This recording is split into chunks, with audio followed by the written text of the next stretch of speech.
Hello, my name is Maria Arellano and this is for my speech class.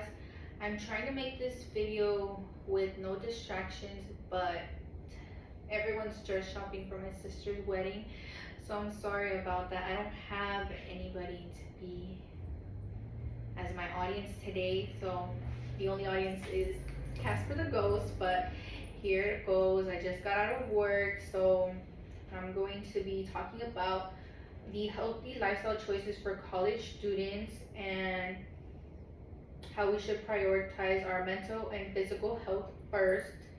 And let's just begin, okay? So, ladies and gentlemen, did you know that by putting yourself first and prioritizing your mental and physical health, it can improve your overall mental well being, but it is often overlooked, but it can impact our life the most? As college students, we struggle with our responsibilities, whether it be academically, social, or health wise, and we tend to neglect our mental health issues. We get overwhelmed and stressed with everything going on in our life. And we get it, life happens, but you have to keep it pushing, guys, okay? Why should you believe me? I constantly struggle with how I prioritize school first, then work and life because I can't deal with all the stresses that come with it. Life is very hectic and exhausting. What is my experience with this subject is firsthand living the struggles of college life while juggling work and having less work because I have school, and then struggling with bills because I have less hours, and then when do have more work, I have no time for school, and I do poor in school, but I have enough time for bills, but it's stressful, and I made it this far, which is very crazy to me. I'm already 3 semesters in, and I'm still pushing it, so I'm very proud of myself, but at the end of the day, I'm just one person. I try to, but I can't do it.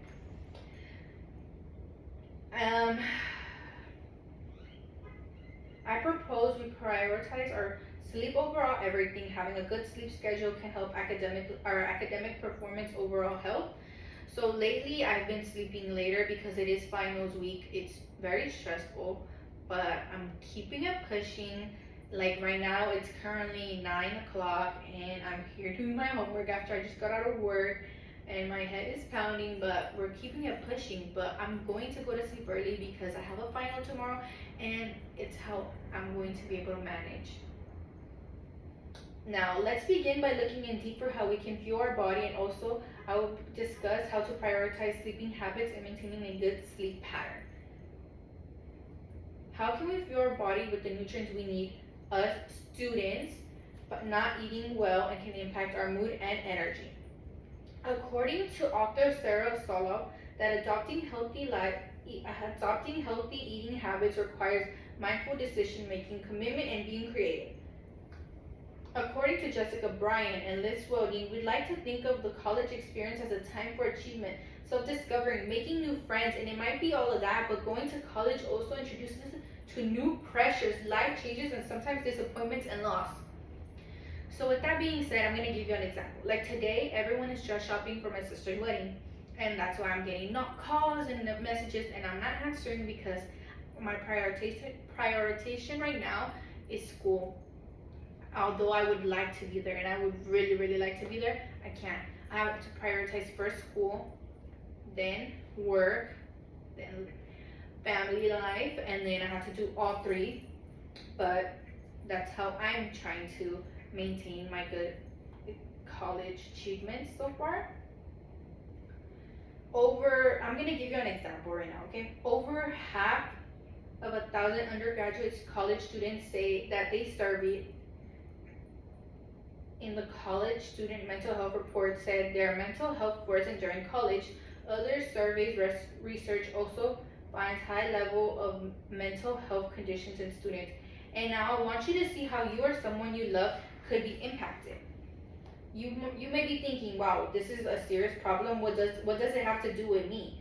So now I will show you how you are impacted. More than 9 in 10 students who face academic challenges say they affect their mental health being.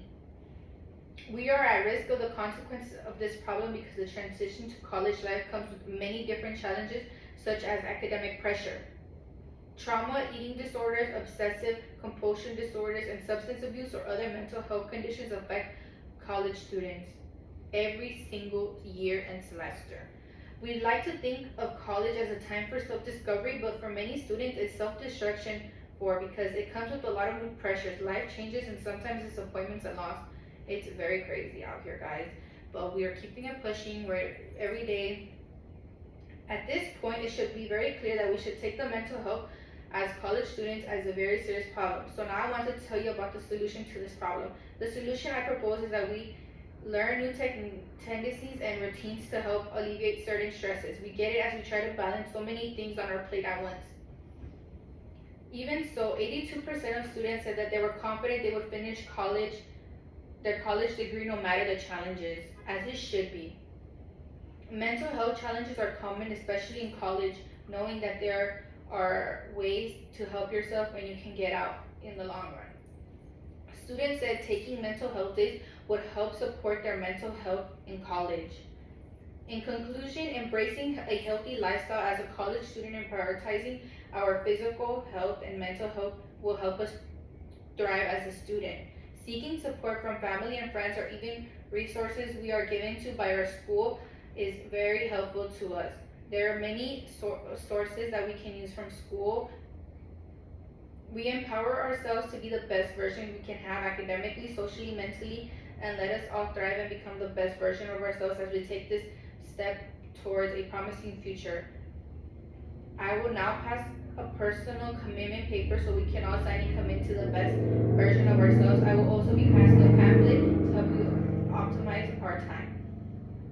So since I don't have an audience, I'm gonna pass around my iPad to my imaginary audience, and I have a QR code that they could just scan and it has like a pamphlet and everything. So thank you for everybody